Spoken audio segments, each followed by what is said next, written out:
The cold iron door slammed shut behind me with a clang. That sound, like a sledgehammer, completely shattered all my fantasies about my boyfriend Ethan. Once upon a time, his heart held a faint promise to take me to Europe, to see the rolling hills of Tuscany and walk the moonlit streets of Paris. However, today, I was ruthlessly pushed by him into this airtight basement. In the air, the smell of rust intertwined with the scent of despair. He took my $500,000 and sold me. The man they called the buyer had eyes as sharp as a hawk. He walked towards me step by step, the immense pressure almost suffocating me. Ethan, with trembling hands, pushed a heavy pelican case in front of the man called Mr. Russo. His voice was filled with unrestrained greed. Mr. Russo, $500,000, all cash, he finished, and eagerly took a step back, as if the case were a hot potato. His eyes darted around, never daring to look at me. And I, like a piece of merchandise with a clear price tag, stood in the basement of this strange country, feeling cold all over, my heart colder than the concrete floor. 3 days ago, Ethan held me tightly, gently painting the blueprint of our future. "Babe, I landed a massive deal at the firm. The partners are giving me a bonus, a trip for 2 anywhere in Europe. I want to take you to see the most beautiful sunset in the world," he said affectionately. I was immersed in the sweet lies he wove, and without hesitation, I quit my job. Full of anticipation, I followed him and boarded the flight to Lisbon. After the plane landed, he said with a sincere face, "I need to handle the travel documents and hotel confirmations." Then he took my passport and ID. I had no suspicion at the time until he brought me to this remote villa outside the city, until the heavy iron door closed behind me, until the fierce-looking Mr. Russo appeared. Only then did I wake up as if from a dream. This so-called romantic journey, its destination, was actually hell. I looked at Ethan. That face that I was once so infatuated with now only felt strange and ugly. My voice was dry and hoarse. I used all my strength to ask Ethan why. He finally looked up at me. His eyes held not a trace of guilt, only impatient annoyance. "Ava, don't blame me. Blame yourself for being broke and easy to fool. I need a lot of money. You can't give it to me, but someone can." His words were like a poisoned knife, stabbed fiercely into my heart. It turned out that our 3 years together, in his eyes, was just a transaction that could be cashed in at any time. Ethan nodded and bowed, his face full of a fawning smile. He said to Mr. Russo, "Mr. Russo, you've inspected the asset. I've received the payment, so I'll be on my way." Mr. Russo ignored him. Those eyes that seemed to freeze one's soul were locked on me. He was tall, dressed in a well-tailored black suit. His demeanor was calm yet dangerous. He slowly circled me, as if examining the quality of an item. That gaze made me feel a wave of humiliating trembling. My hands were bound with zip ties behind my back, and my mouth was sealed with duct tape. I could only glare at Ethan, with eyes full of hatred. This man I had loved for 3 years, and even started planning a future with, had personally pushed me into the abyss. Mr. Russo walked up to me, reached out a hand wearing a leather glove, and roughly lifted my chin. I was forced to meet his gaze, and in his deep eyes I saw indifference and coldness. It was the look of someone who regarded life as insignificant. I closed my eyes in despair, tears streamed down my face. Just then I felt the hand holding my chin suddenly stiffen. I opened my eyes in confusion and found him staring at my neck. To be precise, at the silver pendant hanging from my neck. It was a piece of intricate silverwork, forged into the shape of a rising phoenix. I had worn it since I could remember. My mother once told me, "This was your grandmother's. No matter what, you must not take it off." Over the years, it had become a part of my body. At this moment, this Mr. Russo, who terrified me, his gaze changed from its initial sharpness to shock, then to disbelief, and finally a trace of awe and panic welled up. He released my chin. His hand trembled slightly, wanting to touch the pendant, but stopped in midair, as if it were a sacred and inviolable relic. This is yours." His voice was no longer cold, filled with uncertainty and a slight tremor. I couldn't answer. I could only respond with my eyes. He seemed to realize this and immediately turned around, commanding the subordinate behind him in a tone that brooked no argument, "Get that tape off her mouth." The subordinate dared not delay, and immediately stepped forward and roughly tore the tape from my mouth. The sharp pain made me gasp, but I couldn't be bothered with that. All my attention was on the man before me. This man's unusual behavior intrigued me. I'm asking you, where did you get this pendant? He asked again, his tone urgent, his eyes locked on the phoenix pendant. I watched him warily, my brows furrowed slightly, my heart full of doubt, not understanding why things had suddenly changed. My mother gave it to me, I answered truthfully, a trace of caution in my eyes. Hearing the word mother, his body suddenly jolted and his breathing became rapid, his eyes instantly filled with panic. Your mother, is her name Eleanor Vance? He asked word by word, his voice distorted by nervousness, his eyes full of anticipation and fear. Eleanor Vance, that was my mother's name, a strong classic name. I was stunned, my eyes full of confusion, not understanding how he knew my mother's name, and even less understanding why this name caused him to react so violently. It is. How do you know? My voice was wary and puzzled. Receiving a positive answer, Mr. Russo's body suddenly lost its strength. He staggered back 2 steps, his face turned pale, and a fine cold sweat broke out on his forehead. The way he looked at me completely changed. The previous indifference and scrutiny disappeared, replaced by terror, regret, and unease. The subordinates in black behind him looked at each other, clearly bewildered by their boss's abnormal behavior. Ethan on the side was dumbfounded, thinking Mr. Russo had taken a fancy to the pendant. He hurried forward with a fawning smile. Mr. Russo, if you like the necklace, consider it a gift from me. You can do whatever you want with this woman. As soon as he finished speaking, Mr. Russo turned his head abruptly, his eyes bloodshot with anger. He rushed forward in 1 step and backhanded Ethan hard across the face. Crack. The sharp sound echoed in the basement. Ethan was sent spinning and fell to the ground. Half of his face quickly swelled up, blood seeping from the corner of his mouth. He clutched his face in a daze, looking at Mr. Russo in disbelief. Mr. Russo. What was that for? Shut your damn mouth, mister. Russo pointed at his nose, his voice hoarse with anger. Do you have any idea who you sold? Do you know you almost got me killed? He no longer looked at Ethan, as if another glance would be disgusting. He turned and strode towards me, carefully cutting the zip ties on my wrists, his movements carrying a trace of reverence. Once my hands were free, he immediately took a step back, bowed deeply, and said in a tone of awe, Miss Vance, "My name is Marcus Russo. I was blind and failed to recognize you. My failure is unforgivable. Please tell me how to make this right." Miss Vance, subordinate, I was completely confused. The man who wanted to buy me a second ago was now bowing before me, calling me Miss Vance. You know my mom." This was the only explanation I could think of. Russo maintained his deep bow, not daring to lift his head. "More than just know her. Ma'am is my everything.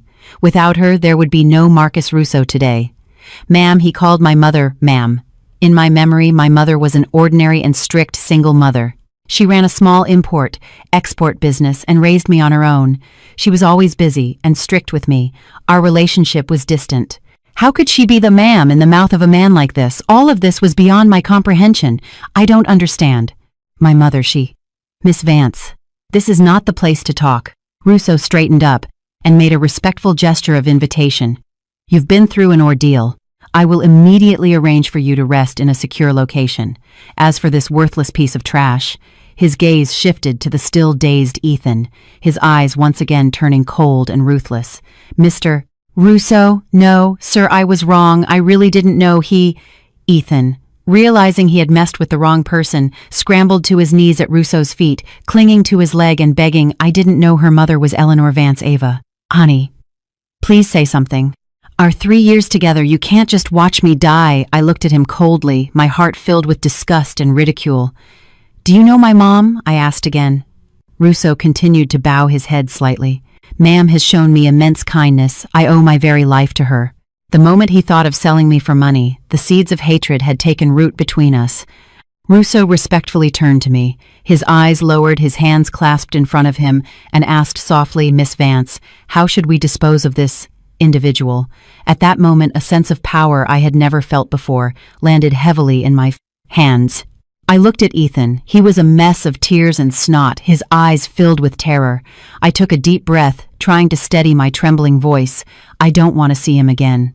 Russo understood and nodded slightly, giving a look to the subordinates behind him. 2 subordinates quickly stepped forward and dragged Ethan up like a sack of garbage. Ethan struggled and cursed. "No, Ava, you venomous bitch, I was blind to have fallen for you. You'll get what's coming to you." I ignored him, only feeling a wave of exhaustion wash over me. My legs felt weak. Russo escorted me out of that suffocating basement. The sunlight outside was blinding. I raised my hand to block it. He quickly walked to a luxurious black sedan, opened the car door, and bowed slightly. "Miss Vance, please." I got into the car, and the car drove away from the villa smoothly. I hesitated for a long time and finally spoke up. "Mr. Russo, can you tell me what's going on? Who is my mother, really?" Russo looked at me through the rearview mirror, his eyes filled with reverence. "Miss Vance, it's not my place to discuss ma'am's affairs. What you've seen is just the tip of the iceberg. The business empire ma'am has built is beyond your imagination. This Phoenix pendant is the only sigil of ma'am's direct heir. Seeing the pendant is like seeing ma'am in person. A business empire." My mind was in a whirl. The mother who reminded me to eat my vegetables and study for my SATs was the creator of a vast business empire. How was that possible? The car stopped in front of a heavily guarded estate. This was a world away from the apartment I used to live in. Soaring walls, a closed wrought iron gate, and a row of security personnel in black suits standing at the entrance. Their expressions were stern, their eyes warily scanning the surroundings. When they saw Russo's car, the iron gate slowly opened, and we drove in smoothly. The estate was the epitome of luxury. A huge fountain sprayed water in the circular driveway. The lawns were perfectly manicured, and there was a white castle-like mansion. Russo led me to an elegant guest suite. The room was large, and through the floor-to-ceiling windows I could overlook the grounds. He said respectfully, "Miss Vance, please rest first. A change of clothes has been prepared. I have already informed ma'am of your safety. She will be here as soon as possible." I nodded, my thoughts still in chaos. After he left, I walked to the full-length mirror, looking at the pale-faced, terrified reflection of myself. I subconsciously touched the Phoenix pendant on my neck. It felt a little warm. What secret was hidden within it? What kind of person was my mother? Eleanor Vance. I took a hot shower and changed into a silk nightgown. My mood calmed down a bit. I lay in bed. The past 22 years of my life flashed through my mind like a movie. In my memory, my mother was a strong woman. She had divorced my father early on and raised me on her own. She opened an import-export company. The business was neither big nor small, enough to provide us with a comfortable life. She was always busy, often on business trips for weeks at a time. She was strict with my upbringing, with clear requirements for my studies and life. She rarely smiled at me, nor did she offer easy praise. I used to think she didn't love me, so when Ethan appeared, his care and sweet words easily captured my heart. I thought I had found a support, but I didn't expect it to be a trap. Thinking back now, there were always some unexplainable details in my life. For example, our family wasn't wealthy, but I always attended top private schools, and whenever I encountered trouble, it would always be mysteriously resolved the next day. Also, although my mother was strict, she gave me a lot of freedom, never interfering with my friendships and relationships, as if she was certain I wouldn't get hurt. Could it be that all of this was under her control? Then my being deceived and sold abroad by Ethan, did she know about that too? This thought sent a chill down my spine. Just as my mind was racing, there was a knock on the door.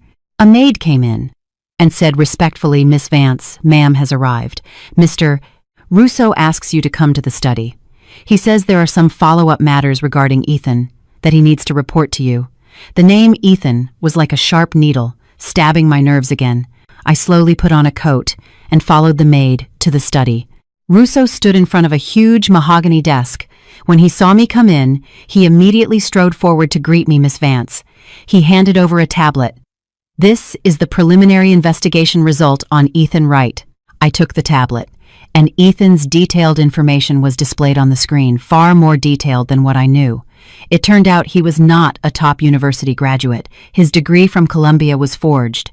He was also not a project manager at a hedge fund, but a complete fraud. His approaching me was a carefully planned scam from the very beginning. Behind him, there was a syndicate specializing in pig-butchering romance scams. And his so-called dying ex-girlfriend was not seriously ill at all. He had incurred a huge gambling debt, and she was being held by his creditors. The $500,000 I was sold for was to pay them back. At the end of the file was a video.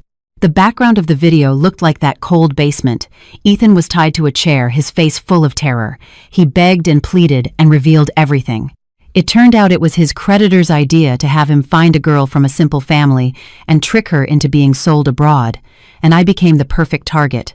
I watched his ugly face in the video, and my stomach churned. I turned off the video and handed the tablet back to Russo. "Where is he now?" I asked coldly. A cold glint flashed in Russo's eyes. He said calmly, "As you instructed, you don't want to see him again. I have had my men take care of it. I guarantee he will disappear from this world completely. No one will know he ever existed." He spoke casually, but it sent a shiver down my spine. Is this my mother's world? A single sentence can decide a person's life or death. Although I hated Ethan to the bone, hearing that he might be dead, a complicated emotion still welled up in my heart. "Miss Vance, do you think this is too merciful?" Russo misunderstood my silence. "If you are not satisfied, I have 100 ways to make him regret ever being born." No need, I shook my head. Let it be. I don't want to become a bloodthirsty person. But I knew clearly, from this moment on, the innocent and romantic Ava Miller of the past was dead. Ethan killed her, and this strange world full of power and danger also killed her. Russo looked at me, with a hint of approval in his eyes. "Miss Vance, you are very much like Ma'am, as decisive and as merciful." Like my mother, I gave a bitter smile. If she were truly merciful, how could she have built an empire that Russo was loyal to? I waited at the estate for 2 days. During these 2 days, Russo took meticulous care of me.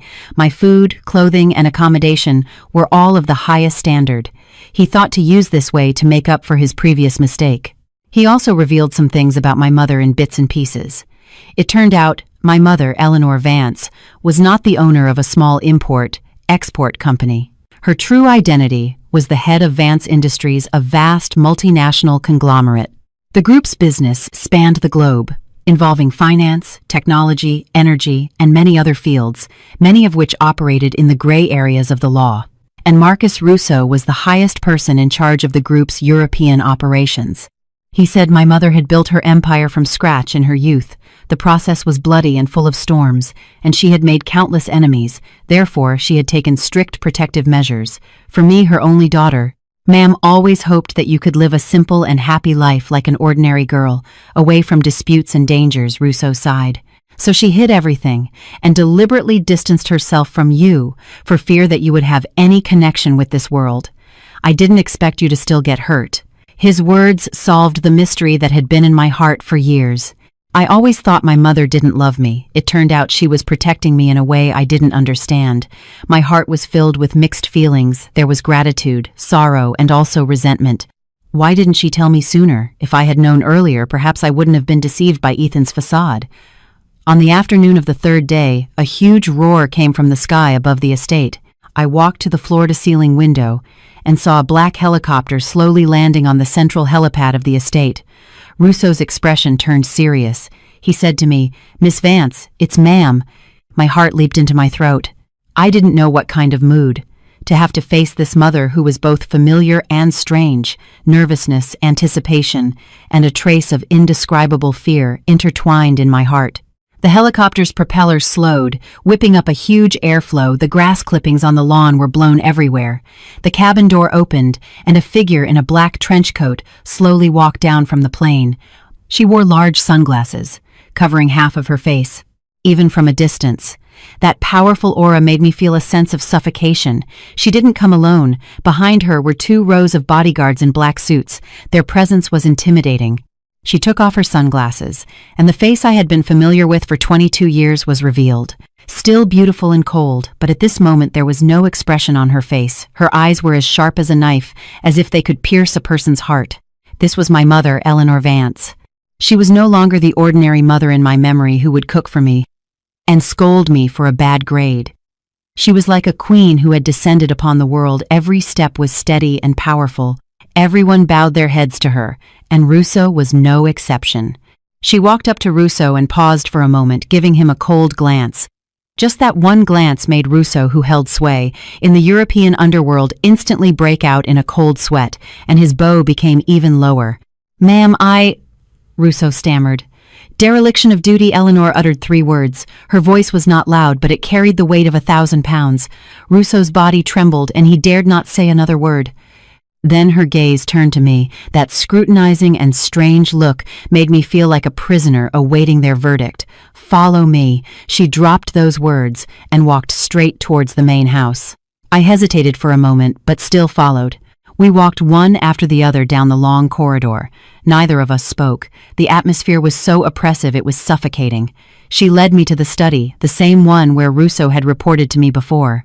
She sat behind the huge mahogany desk, her hands crossed on the table, quietly looking at me. Under her powerful aura, I felt as small as an ant. "Sit," she pointed to the chair opposite. I sat down at once, my body tense. "Russo has told me everything that happened." Her tone was calm, with no discernible emotion. "You handled it well. You didn't fall apart. You have my strength." I felt a little perplexed. Was that a compliment? But I didn't know how to respond. She suddenly asked, "Do you hate me for hiding this from you for so many years?" I looked up and met her gaze, and I saw a trace of fatigue hidden in the depths of her eyes, and a complex emotion. "I don't know," I answered honestly. "I need time to process all of this." She didn't seem surprised by my answer, and nodded. "From today on, you don't need to know any more. I will arrange for you to go abroad, to a place where no one knows you. I will give you enough money to last 10 lifetimes, so you can continue to live the simple life you want." Her tone was flat, as if she were arranging a trivial matter. My heart sank. I almost blurted out, "What if I don't want to?" This sentence made a look of surprise appear on Eleanor's face for the first time. She re-examined me, as if she were seeing her daughter for the first time. "You don't want to?" Eleanor's brows furrowed slightly. A flicker of an emotion I couldn't decipher passed through her sharp eyes. "Do you know what my world means? It means you will never have a peaceful night's sleep again. It means you could be surrounded by betrayal and danger at any time. Do you think what happened this time was just an accident, Ava? You are too naive." There was a hint of mockery in her voice, as if she were laughing at my overconfidence. These words, far from making me back down, instead stirred up the stubbornness in my bones. I stood up, speaking with some agitation. "I know. It's because I was too naive, that I almost died abroad. It's because I knew nothing about this world, that I took a con man. As my true love, you protected me too well, so well that I was like a useless flower raised in a greenhouse. I don't want to live that kind of life anymore. I don't want to be that fool who doesn't even know who her own mother is." The study fell into a dead silence. Eleanor looked at me quietly, her face expressionless, but her eyes grew deeper and deeper. I didn't know if she was shocked by my words, or if she was contemplating something. After a long time, she slowly spoke, a barely perceptible sigh in her voice. "You've grown up." My emotions instantly calmed down. I sat back down in the chair, looked at her, and quietly waited for her to continue. She sneered, her gaze contemptuous. "You think you can stay just because you want to. Countless people want what I have. You are my only daughter, and also my only weakness. From the day your identity was exposed, it was destined that you would become a target. Your staying will only be a liability to me." The word liability stung me like a needle. I clenched my fists, my nails digging deep into my palms. My gaze was firm, and I said word by word, "I will prove I am not a liability. I will learn everything so you can see that I am not only your daughter, but can also become your asset, your strength." This was the first time I had so clearly understood what I wanted. I didn't want to passively accept arrangements anymore. I wanted to control my own destiny. Eleanor looked at me, her eyes complex and unreadable. After a long time, a faint, imperceptible smile touched the corners of her mouth. "Good. Very good." She nodded. "Since you chose this path, you have to bear the consequences. Starting tomorrow, your education begins." "Education," I looked at her with a puzzled face. "That's right." Her eyes instantly turned sharp. "A qualified successor has to learn much more than you can imagine. Finance law, management, Krav Maga marksmanship, and also how to read people." Her words opened a door to a new world for me. This world was full of challenges and dangers, but it also made my blood boil with excitement. "I'm ready," I responded without hesitation. Eleanor nodded with satisfaction. She got up and walked to the floor-to-ceiling window. With her back to me, she looked out at the estate. She suddenly asked, "Do you think a lowlife like Ethan could get close to you so easily and trick you into going abroad?" I was taken aback, then realized. Yes, according to Russo, my mother's protection of me was very strict. How could a con man like Ethan break through the multiple layers of security unless... "There's a mole among us," I blurted out. Eleanor turned around, a look of approval in her eyes. Not entirely clueless, her tone was flat, but it sent a chill down my spine. "Ethan was just a pawn. The one who really wanted you is someone hiding in the dark. Your return will just lure the snake out of its hole." As soon as her voice fell, there was a knock on the study door. A middle-aged man walked in, dressed in a proper butler's uniform, with a gentle smile on his face. I immediately stood up and shouted in surprise. James Henderson was our family's longtime butler. He had been in our home since I could remember. He watched me grow up and treated me like his own daughter. He was the person I was closest to besides my mother. "Why was he here too, Miss Ava? You've suffered." James's eyes reddened, his voice choked with emotion. I was about to go forward and comfort him, but then I saw a cold and strange smile at the corner of Eleanor's mouth. Her gaze went past me and fell on James. She spoke slowly, her voice was not loud, but it was like a bomb exploding in the study. "James, tell me, how should I deal with you, a traitor who has fed from the Vance family for 20 years? As Eleanor's words fell, the air in the study seemed to freeze in an instant. I couldn't believe it and whipped my head around to look at James, the James who had watched me grow up since I was a child and always affectionately called me Little Ava. At this moment his face was deathly pale, the color quickly draining away. His body was frozen in place, his smile stiffened, and large beads of sweat appeared on his forehead. Ma'am, what are you saying? I don't understand." James's voice trembled, his eyes darted around in panic, not daring to meet Eleanor's gaze. My heart sank to the bottom of the valley. His reaction had already said it all. "You don't understand," Eleanor sneered, and strode towards James. Although she was shorter than him, her presence completely crushed him. "Let me remind you, the security personnel around Ava were all your appointments. Every time she went on a date with Ethan, the security was pulled away by you for some reason. A few days before she went abroad, you frequently contacted an overseas number belonging to the Donovan family. Do you want me to show you the call logs and bank transfer records? Shall I put them on the screen for you?" As soon as the words Donovan family were spoken, James's body trembled violently, his legs gave way, and he fell to his knees with a thud. He bowed his head to the floor repeatedly, his face a mess of tears and snot, crying out, "Ma'am, I was wrong, I was coerced. Please, for Miss Ava's sake, spare my life." I stood there in a daze, feeling the world spin, as if it were collapsing.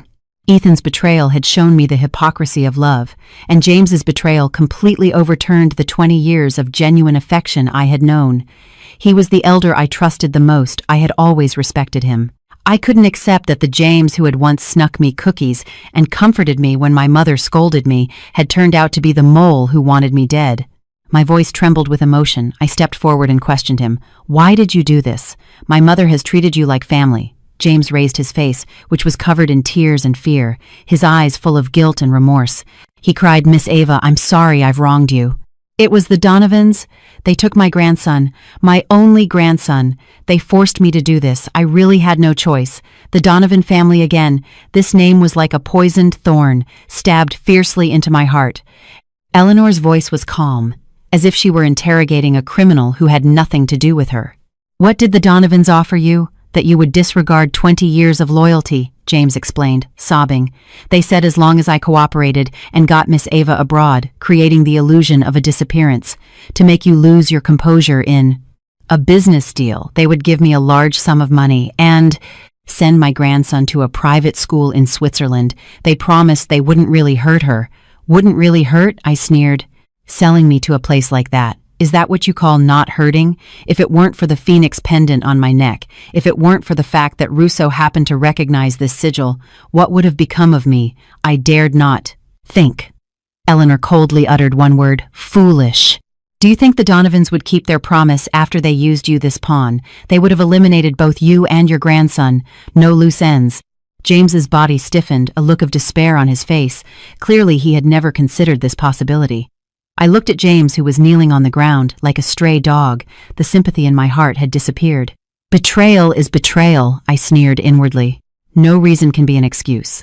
Eleanor no longer looked at James but turned to me, her gaze firm, and asked, "Ava, I'll ask you one more time. Do you still want to stay? This is the world you will face. The people closest to you could stab you in the back at any time." I took a deep breath and met her gaze, my eyes incomparably resolute. "Yes, Not only do I want to stay, I want to make the Donovan family pay the price."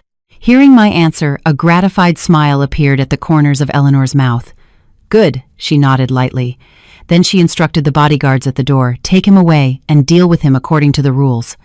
Also rescue his grandson from the Donovans unharmed. Send him away. Don't let them ever appear before us again in this lifetime." The bodyguards immediately stepped forward and dragged the limp James out. I understood my mother was using a cruel method to teach me a lesson about betrayal and human nature. She was also telling me in her own way that even when facing enemies, she had her own principles and bottom line. Only the two of us, mother and daughter, were left in the study. Eleanor walked to the bar cabinet and poured 2 glasses of whiskey, handing one of them to me. "The Donovans have been our family's mortal enemy for decades." She took a sip and said slowly, "Their patriarch Liam Donovan is ruthless and cruel and will stop at nothing to achieve his goals.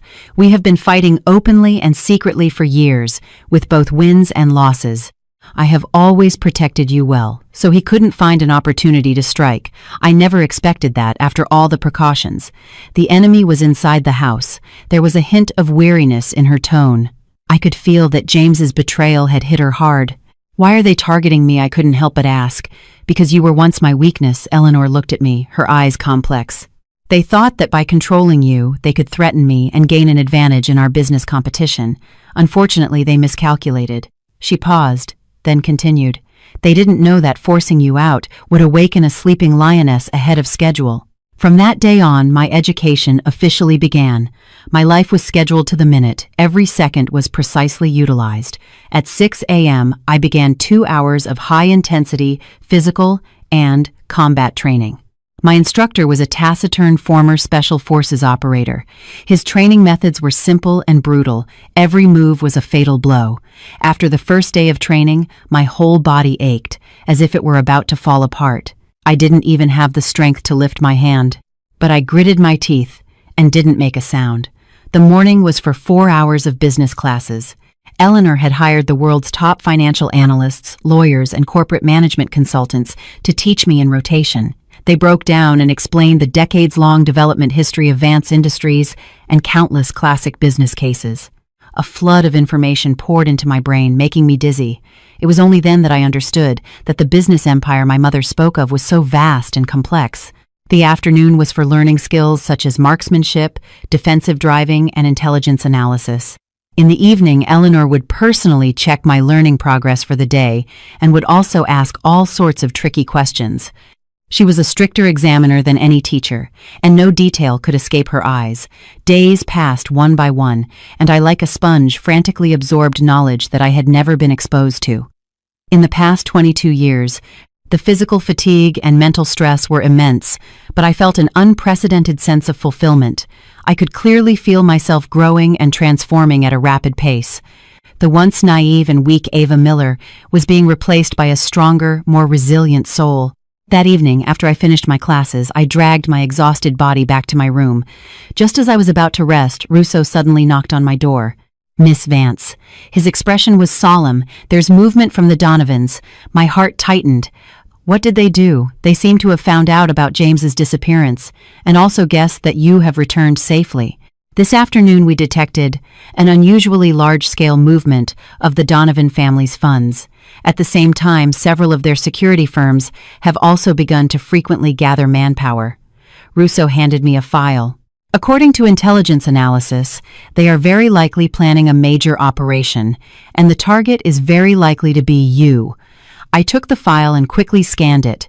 It contained an analysis of the Donovans' recent movements and several possible attack plans they might take. I stared at the cold data and text on the document, but instead of feeling any fear, I felt a strange sense of excitement. This was like a test, a final exam of what I had learned during this period. Just then, my phone rang, breaking the silence. It was an unfamiliar number. I hesitated for a moment and pressed the answer button. A voice came from the other end of the line, once so familiar, but now it filled me with a sense of dread. "Ava, it's me." "It's Chloe, my best friend from college. Before I went abroad, I had even had dinner with her, telling her that I was going to Europe with Ethan." Why did she suddenly call me from an unfamiliar number? "Chloe, what's wrong? You don't sound right." I keenly heard the sob and fear in her voice. Ava, help me, they took me, they said they're from the Donovan family, they said they want you to come alone to the abandoned warehouse by the waterfront. Otherwise they'll kill me. There was a burst of noise on the phone, and then the call was cut off. My head buzzed and went blank. The Donovans, they had actually gone after the people around me. They knew Chloe was my best friend, so they caught her to threaten me. Miss Vance, what's wrong? Russo saw my face change and quickly asked. I told him what had happened. Russo's face instantly darkened. This is a trap. Miss Vance, you must not go. They just want to lure you out. I have sent people to investigate. We will be able to find Miss Davis's whereabouts soon. There's no time, I interrupted him, my voice trembling with anger and anxiety. They asked me to go alone. If they find out there's anyone else, they will definitely hurt Chloe. Chloe was innocently dragged into this. She was one of the few people in this world who genuinely treated me as a friend. I absolutely could not let her get hurt because of me. But Miss Vance, this is too dangerous. Russo tried his best to dissuade me. I know it's a trap. I took a deep breath, trying to calm myself down, but I have to jump into this trap. Marcus, help me prepare immediately. I'm going to the warehouse. Also, gather all the manpower you can mobilize. As soon as I enter, immediately surround the place. Don't let a single person escape. Russo looked at me, and in my determined eyes, he seemed to see the shadow of Eleanor Vance. It was the aura of a strategist, calm in the face of danger. He no longer tried to dissuade me, and turned to carry out my orders. I changed into a black tactical suit that was easy to move in, and tied my hair up high. I looked in the mirror. The reflection of myself was so unfamiliar. Her eyes were sharp, her expression was cold, and she exuded an aura that warned people to stay away. I took a small pistol from the drawer. I had practiced with it thousands of times this past month. I skillfully checked the magazine, loaded it, and then tucked the gun into a holster at the small of my back. Donovan family, Liam Donovan, since you have taken the initiative to start a war, then be prepared to bear my wrath. The night was as black as ink. The abandoned warehouse by the waterfront was like a giant beast lurking in the darkness, exuding an aura of danger and decay. I drove a plain black sedan alone, slowly heading towards this death trap. As requested by the Donovans, I did not bring my phone, nor did I have any communication devices on me. But what they didn't know was that there was a grain of rice-sized positioning and eavesdropping device on the button of my jacket. This was a top-of-the-line technology product from Vance Industries that would allow Russo and the others to know my movements in real time. The car stopped in front of the warehouse. Two burly men came forward and roughly dragged me out of the car and searched me. They confiscated my car keys, and after confirming that I had nothing else on me, they pushed me into the warehouse. The warehouse was empty and dilapidated, the air filled with the smell of salt water and dust. In the center of the warehouse, Chloe was tied to a chair, her mouth was sealed with tape, and there were tear stains on her face. When she saw me, she shook her head desperately, her eyes full of fear and despair. Beside her stood a middle-aged man in his 50s. He was wearing an expensive suit and was playing with a gold coin in his hand. A cold smile hung on his face. Although it was our first time meeting, I immediately guessed his identity. The head of the Donovan family, Liam Donovan. Besides him, there were also a dozen or so henchmen with weapons, surrounding the place. Eleanor Vance's daughter really has some guts. You really dared to come alone. Liam saw me, and spoke slowly, his voice hoarse and unpleasant. I ignored his sarcastic gaze and looked at Chloe and said coldly, "Let her go. This has nothing to do with her." "Let her go." Liam laughed as if he had heard a great joke. He crossed his arms, the corners of his mouth turned up, his face full of disdain. "What right do you have to negotiate with me now? You are my prisoner." With that, he waved his hand, and two big men immediately came forward and grabbed me from the left and right. I tried to use my mother's name to intimidate him, and raised my voice. "My mother will soon find out I'm missing. Then none of you will be able to escape." "Ha ha ha," Liam threw his head back and laughed, his eyes full of arrogance. "You think I'm afraid of that bitch Eleanor I caught you today, to let her taste the pain of losing her daughter? I want her to know. What happens when you cross me, Liam Donovan?" His eyes were venomous and crazed, his hands clenched into fists, his knuckles turning white. It was she who ruined my family back then. Today I will make her pay in blood. It turned out there was such a deep hatred between them. A thought flashed through my mind, and I suddenly remembered a case from a business class. More than 10 years ago, during the early expansion of Vance Industries, they had used ruthless methods to crush a rising family business in a hostile takeover. The head of the company eventually went bankrupt and took his own life.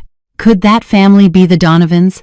As I was thinking, Liam had already walked up to me. He reached out to pinch my face. "You are indeed quite a beauty, just like your mother, a viper in silk." His words were full of insult. My eyes turned cold.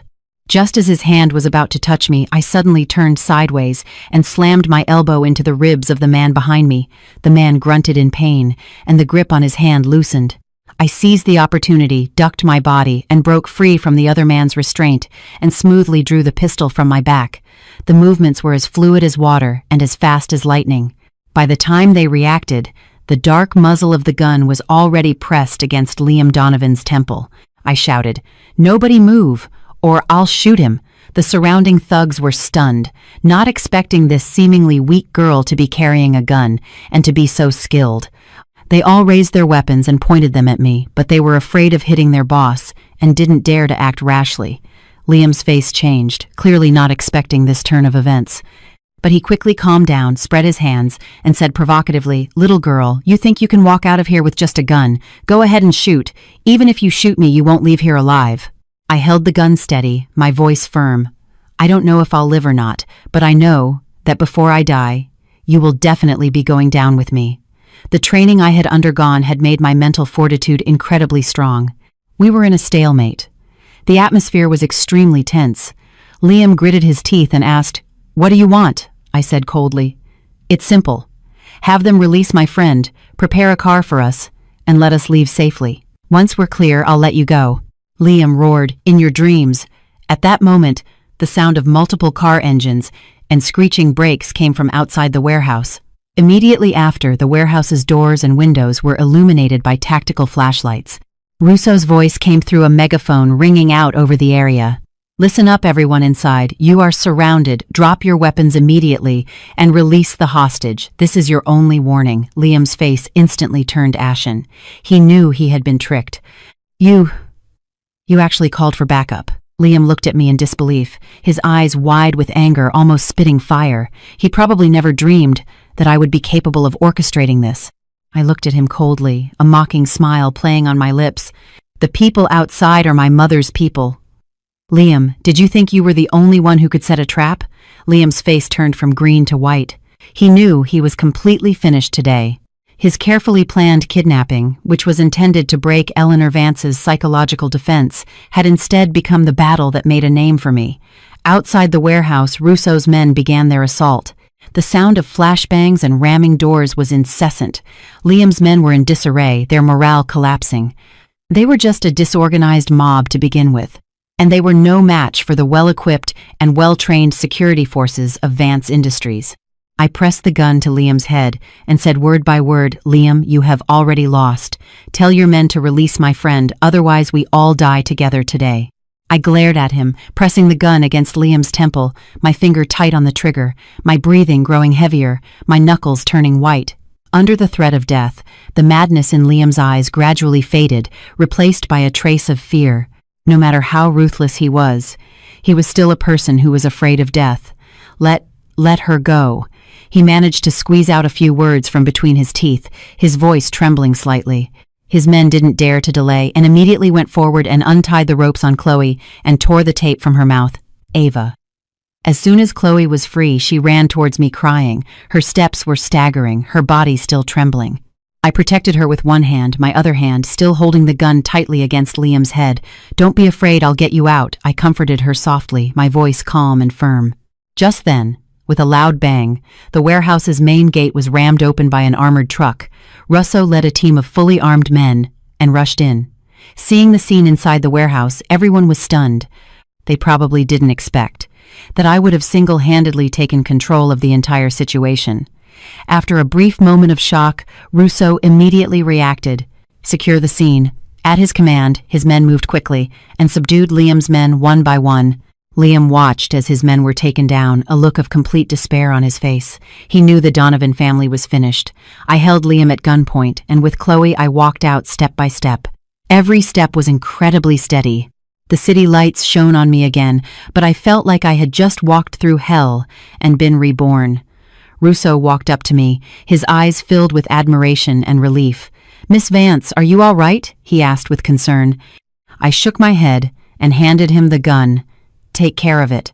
I looked at Liam, who was being held down by the security team, and said coldly, "For those who betray me, I can give them a quick end. But for those who harm the people I care about, I will never be merciful." Hearing my words, Liam struggled frantically, cursing venomously. "Ava, you venomous bitch, you'll get what's coming to you. I'll see you in hell." He stared with wide eyes, his face twisted. I didn't spare him another glance, and directly took the shaken Chloe into Rousseau's car. The car drove away from this abandoned warehouse, and also drove away from that part of my past that I couldn't bear to remember. On the way back, Chloe held my hand tightly, her body still trembling slightly. I could feel her fear, and I comforted her softly. "Chloe, don't be afraid. It's all over now." She looked up at me, her eyes filled with unfamiliarity and confusion. "Ava, who are you? Why do you have a gun? Who are those people?" I looked at her and knew I could no longer hide it from her. "Chloe, I'm sorry. There are many things I didn't tell you." I took a deep breath and briefly told her about my family background and everything that had happened recently. After she heard everything, she didn't speak for a long time, just looking at me with an extremely complicated expression. I knew. Our worlds had become different from this moment on. We might never be able to go back to the way we were. When we returned to the estate, Eleanor was already waiting at the door. When she saw me return safely, a rare expression of relief appeared on her perpetually icy face. Although it was fleeting, I still caught it. "Well done." She walked up to me and patted my shoulder. "Much better than I expected." This was the first time she had praised me so directly. My nose tingled, and my eyes felt a little hot.